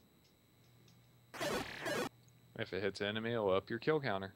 Right, it can actually help you. This room, let's see. How you want to do it is you start here, and you want to walk along the bottom. You want to walk to here, down to here, and then you want to walk to here. And that's only if the Darknet right above Link, where he spawns there initially. If you have to read him which direction he's going to go. If he comes through the bottom like row through under the diamond at you, you're not going to be able to make it. But it's a kind of a low percentage. He doesn't do it all the time, but it's possible. But you can make it through every single time if he does not walk down through there. So even if it looks like you're going to get hit, you can walk like to here, and then there's a second guy. Maybe I should just see if it'll do it again. Probably won't. Spawn me kind of in a different spawn. It is a different spawn. Yeah. But anyway, you can walk through there and get it. Now, when he came through that room earlier, one of the Gibdos was carrying a bomb. If you happen to get a bomb drop from a Gibdo you kill, pick up that bomb instead, because the bomb that is being carried by an enemy will stay on the screen even if it's dropped by that enemy. So you can come back to that room and the bomb will still be there. So that's if you have good bombs going in, that's a good strat to use as well. Oh, these guys are all messed up. Yeah. How did you screw up that spawn? That's interesting. Because I went in and out of the stairs. Yeah, I thought you had a save state.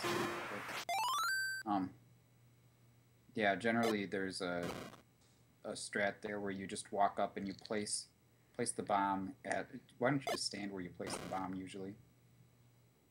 Run out. So you'd walk in here and you place the bomb right where Link is standing. So you would drop it like. Yeah. And then he would do that. Yeah, and he'll do that anyway sometimes. Most of the time, the majority of the time, 75-80%, he'll run into the bomb and get stunned, and you can finish him off. But generally with this route, if you have 4 bombs, that's enough. You don't really want to go for that bomb, I would say. But if you're down to 1 bomb, you probably want to get back up to 4, 1 or 2. Or 3. And with the new route, if you run out of bombs in 5, it's not a run killer because you don't need a bomb to get a heart on the way to 2. It's just a heck of a lot slower. Yeah. The biggest problem with running out of bombs at this point would be Dig Dogger because you'd have to hit him 8 times. Mm-hmm. It is nice to have the bombs, of course. And these patterns I'm taking through the room, I take them every single time, and there may be an enemy you have to get out of the way, but most of the time it's good. So for Dig Dogger, what you want to do is you can take advantage of placing a bomb and then being able to use the menu, and you can just switch to you can place a bomb, switch to the recorder, and then switch back to the bombs, and Dig Dogger's eyes can't move, and then you can just kill him instantly because he has 8 HP. So I'll try to do that. I think which thing to use.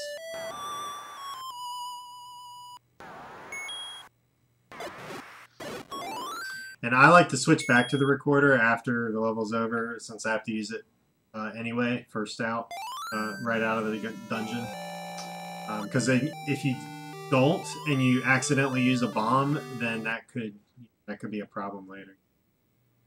So here, Darkwing, you want to go ahead and explain the recorder? The recorder. Oh, how it works. Yeah, why we do whistles the way we do them. Multiple. Well, the recorder again is kind of on a counter, and it kind of defaults to the earliest. If you haven't used it yet, it defaults to the earliest dungeon you've completed when you first use it. So at this point, we've completed one, so it's defaulted to staying at position 1. I get maybe it's the I would guess it would default to the position once you pick up the ladder. What the first dungeon you've defeated, and since you've already done one. Actually, it does start at dungeon 1, even if you haven't defeated one? that Okay. one. So if you whistle 1E, still always go to the first one after 1. And what to know how the whistle works is that when you whistle, it takes you one. It either decrements 1 or increments 1 to the next dungeon. Now, to determine which way it goes, take your right arm and make a kind of diagonal. And it's not going to work with you guys because it might be like a different section. All right, so you go up and right will move you in one direction, and down and left will take you in a direction. Now, up and right moves you forward, I think, and then down left takes you back one in whatever dungeon you've completed. It only takes you to dungeons you've completed. So what Lac's going to do here is whistle right once, or up. He could do up if he wanted to. And it'll move them forward 1 in the completed dungeons, which is, in this case, going to be level 3, because we haven't beaten level 2 yet, which is where we want to go. Now in this next room, I'm going to walk through the room in a specific way in order to give myself a chance at a bomb drop. I'm going to walk up to this bush right here and walk on the half tile under it. And when the time I get under the bush and facing left, I sword, and the blue Octorok will spawn, and he'll get pushed to the left, hopefully.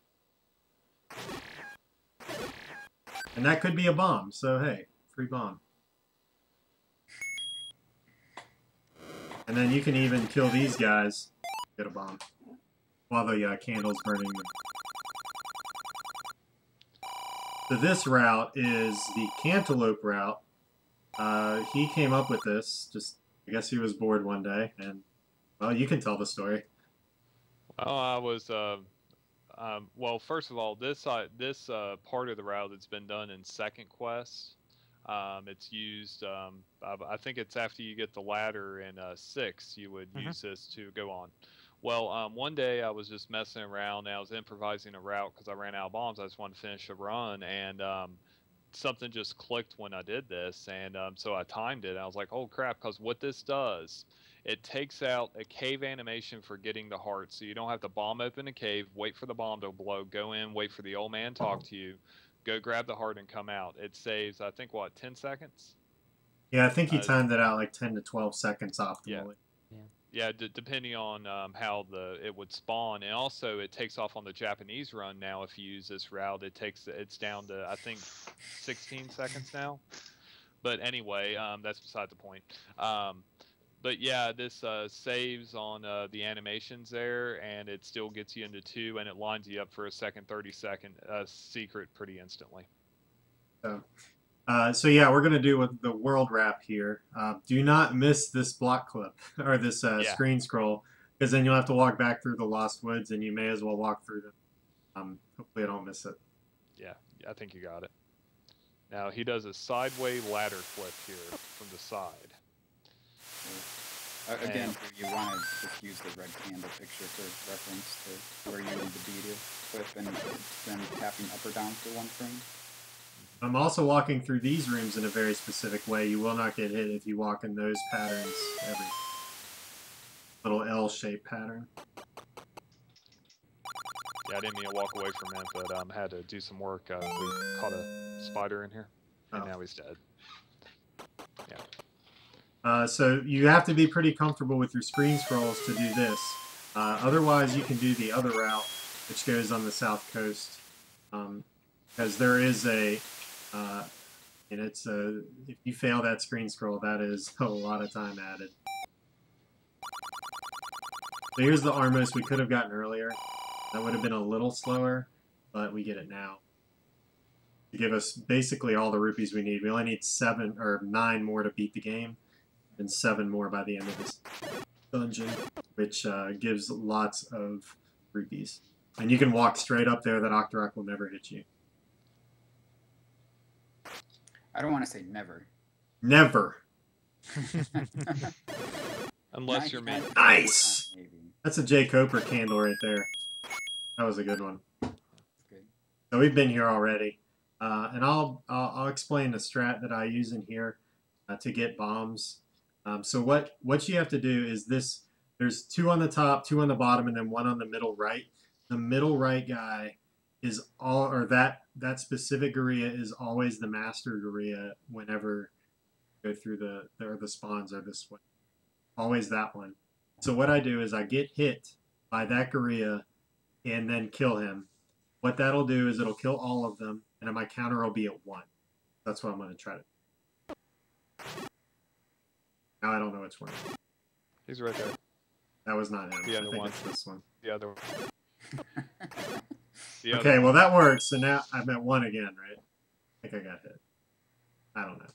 We're going to save. I love when my terminology is used, even if it's nonsensical terminology. I took everything for... What'd I say? Master. Isn't that what it is? That's what I came up with. Oh, well, it works. That's in the manual. Terminology right there. It works for me. It's in the manual. Is it? Look so. up the Yeah, manual look. for details. So okay, so anyway, we kill the master Darkwing Gorilla, and then we move on. And you'll see there's 5 ropes in this room, and so my count's at 1. So these 5 it gets at 6. Then there's a Moldorm in the next room, which will get to 6. That's important in a minute. So I walk to the left, handle up, kill those 2, move over, and then those guys just all funnel towards you. And you move up. So my count's at 6. Some people like to use the candle here. I prefer the bomb. It's up to you. But if you're low on bombs, you can use the use what bombs you have to force a bomb drop on the Moldorm here. And so it looks like they're going to cooperate. And all you have to do is bomb 4 segments of the Moldorm to get a force bomb without getting hit, which I just did. So I got 6 of them. And if I kill 1, I get the bomb. And if I kill the next one, I get a fairy. That's why I do it like the way I do, because it'll always get your health refilled. And that's why I don't mind taking the hit. Previous room. Again, if you're short on bombs, you can always go right, but there is another bomb drop.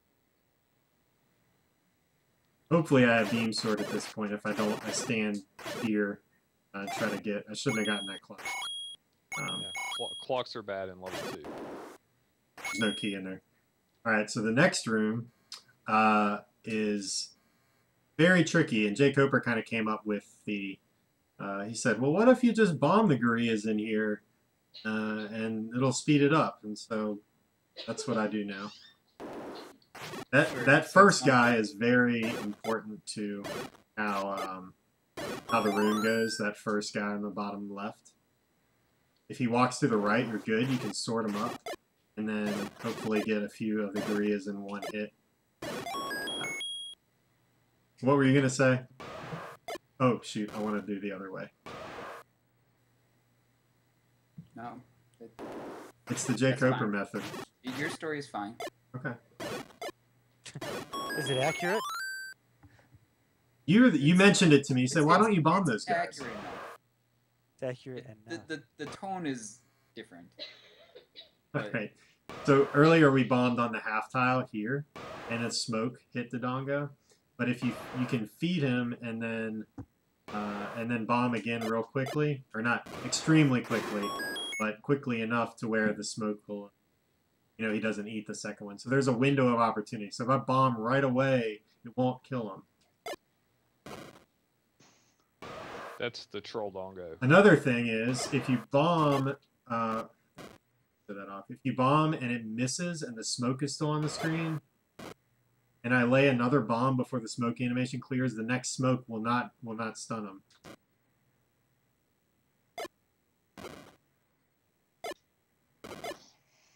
Okay, it won't stun him. You didn't even eat it. So you have to wait until the smoke clears from the screen before you drop another bomb. So don't be, you have to go slow to go fast sometimes. Put that down. that's a sinisterism. That's something Sinister came up with a long time ago.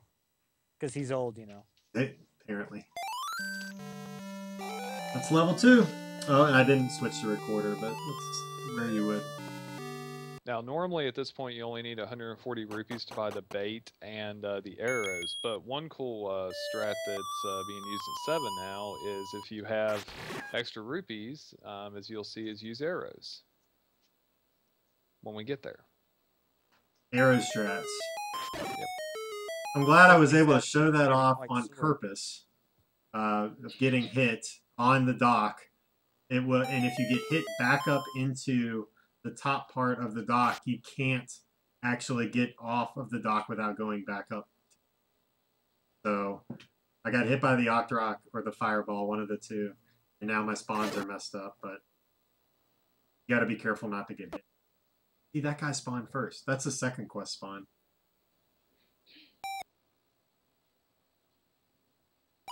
Yep, and as Rep said in the chat, wooden arrows equal white sword damage. So we get the bait. Now we're off to get the arrows, and you can walk up through the blue ring to get the bait, but do not walk through the bombs to get the arrow. You will buy the bomb. Even with full bombs. Not buy the bombs, even if you have full bombs. It sucks. It will ruin a run. Trust me.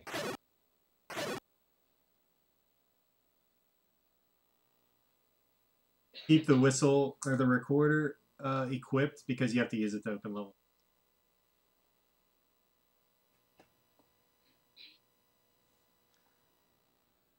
Oh, I was worried about doing the water clip. Didn't do it. Too pixelated. Don't we have to spend 5 minutes talking about that? Water clip saves 0.4 seconds or less, maybe less. But it is very important for runs. All right, so these rooms are pretty tricky. Somebody tell me what to do. Or tell what can happen in here. You go straight up and bomb the top. But you can get hit when it happens. The gorillas can just throw the boomerang. Yeah, you can kind of watch them. When the gorillas turn towards you and stop in place, you're about to get drilled in the side of the head with the boomerang. So you can watch them and try to predict their movements as you get comfortable with them. But you know, blue gorillas are jerks. So this is a very easy dungeon to lose health in quickly. And Almost in a everything. sneaky way, because it feels much easier since there are very few required enemies. It's going to show a there are couple lot ways of to go routes through that route. You can go that way. By boomerang every time. Go to the top, that's a little more dangerous. Basically, if you go towards this guy, you want to make sure he doesn't throw the boomerang at, or you block the boomerang. So just a general idea on what the blue gorilla pattern is. It basically is wait until you're about to shoot it and shoot you while you're hitting him. So that's basically what it does. You know, you can either wait. Okay, he hasn't thrown a boomerang yet. I'm going to go ahead and attack him, hit. Or I'm going to just attack him right away and hit. You're hit. So it just, you know, don't go into it with the blue gorilla if you have little health, because, you know, they'll hit you pretty much every time.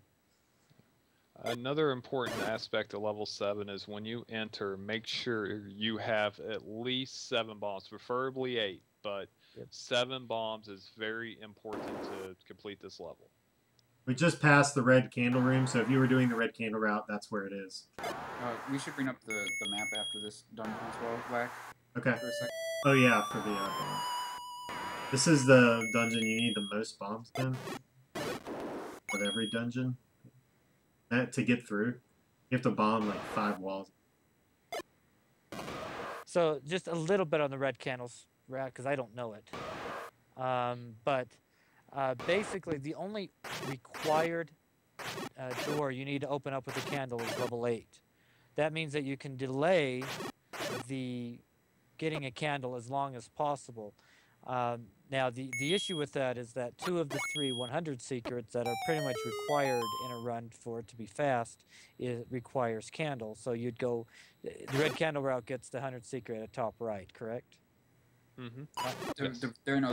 There are two versions of the red candle route. I guess that would be Saber's version. Is you just get the 100 secret at the top right.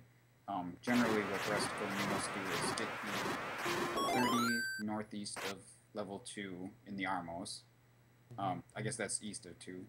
The 30 northeast of 2 in the bomb wall there. The regular and 2 that the, normally the 30 Right. secret north of level 1. Okay. Right. So Oh, okay. you have 90 rupees you get there, and then you need to get 50 more between the dungeons. So level 7 is huge, but we only cover about half of it, or maybe a little less than that. There are a few options you have if you don't have the necessary 7 or 8 bombs when you enter this dungeon. If you have 0 bombs, what you can do is, from the entrance, go to the right and kill those 2 Moldorms there, and you will get a bomb drop from them when you kill them all. They don't naturally drop one, but there's a room drop there. If you have at least 1 bomb, what you can do is from the first room up to the north, you can bomb to the left, and there's 4 keys there to kill. And you can kill those 4 keys, and they will drop a bomb. And then you just go up and right. So you use the same number of bombs there, either bombing up or bombing left.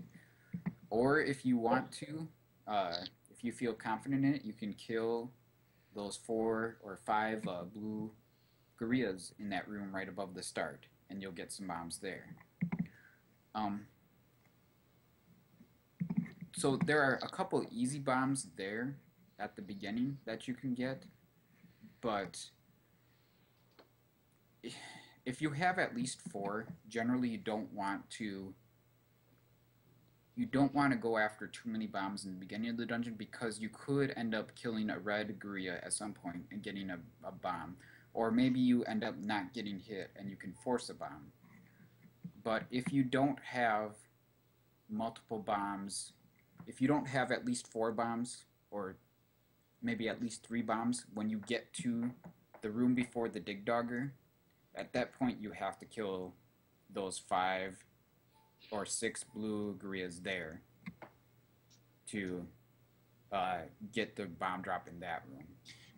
You could also, in that blue gorilla room, the last one before the Dig Dogger, you could go north, use your key, kill the Moldorm, and then you would have to get the key at the start of 6 to the right, and then you would be okay. That would be an easier kill than the gorillas.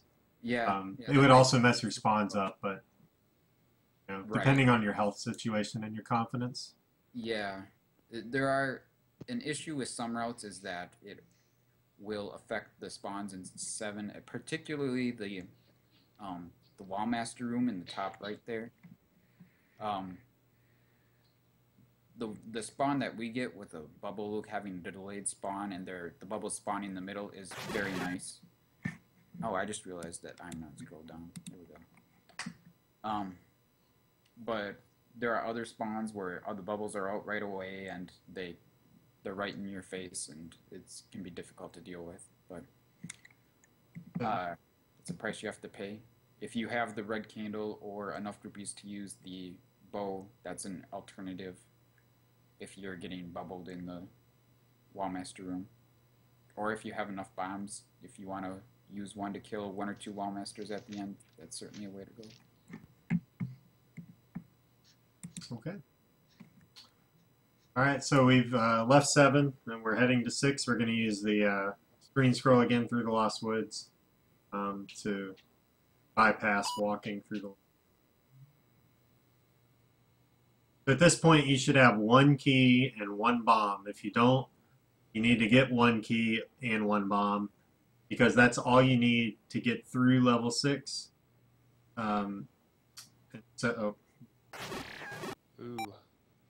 But you have plenty of you have a free key at the beginning, and then you have plenty of chances after, or with all the red whiz robes.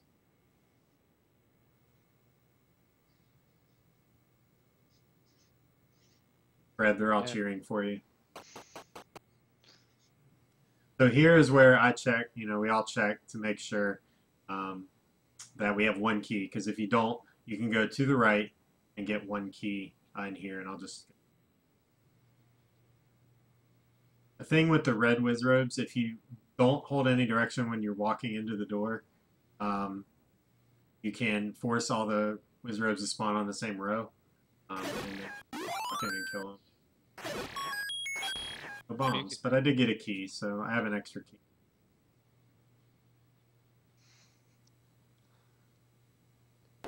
Fred, what do you... We have a metal slime. We've got notes going on. I don't know.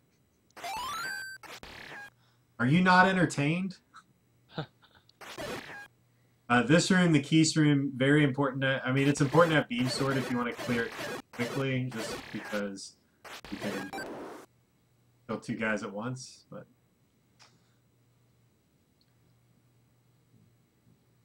now, wizrobes are a unique creature in this game.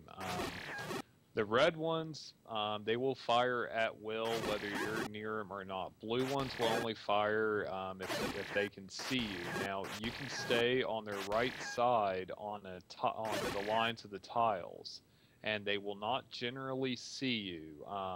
See right there, they will not fire at him as long as he's standing there. If he moves up even the slightest of frames, they will fire at him. Now, blue wizrobes, they will their beams will take away 2 health. The red wizrobe, oh, Elmer Fudd here. The red wizrobes will take away 4 health with their beams. So at all costs, you know, just avoid their beams. basically, you want to stay on the seams, not above them, but to the left, right. If they're walking to the side, you don't want to be on the tile above them. Fire at you. If they're walking towards you or vertically, you can be on the vertical seam and they won't hit you. Or they won't fire at you with their beam, but if you're in front of them or above them walking horizontally. The seams that are below or to the left or right of them are nice because they won't see you. The seam that is above or below them and a half step to the right of them is an especially magical seam because not only will they not see you, but if they fire at you, they won't hit you. The red wizrobes as well will not hit you if you are a half step to their right.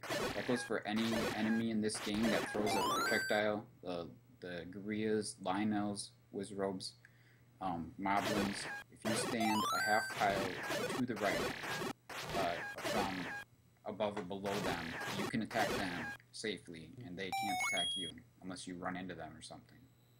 That's the hitbox skewing again. Right. Anyone who wants to play this game a lot or run this game should also watch Darkwing's tutorial where he covers a lot of this. Yeah, it's a little old now because there's a lot of new stuff. There's not, you know, because it's, what, a year and a half, 2 years old now, but yeah, stuff like that was known at that point, so. But still, that guide is very helpful in combat. That's what I think is the most important part of this game, playing this game, being good at combat, because you can do the screen scrolls and the block clips, but if you can't fight enemies, you're going to die. You have to be able to fight enemies, and knowing how the enemies move and how they will, when they will attack you, how you can get hit by them, how to avoid them, that is really the key to this game. It's kind of playing to probability and then reacting when they don't do the probable. I mean, probability isn't like 95%. It's like playing to the 65%, the 60%, and then dealing with it when they give you the other thing. That's the kind of the way to think about combat in this game. Is just do what you think they'll, you know, what they will do the majority of the time, the small majority of the time, and then act in reaction when they don't do that. Like, say, for these Darknuts, the best way to play Darknuts is that you expect them to be jerks. So if you're next to them and you think, okay, the jerky thing is with them to turn on me right here, right above me and hit me. act, you know, and they adjust accordingly because of that. And if they don't act jerks to you, that's when you react into something different. Yeah. It's basically expect these guys to be jerks, to turn on you and that kind of thing. And you know, you expect them to staircase and all that. Staircase is when they go in a, you know,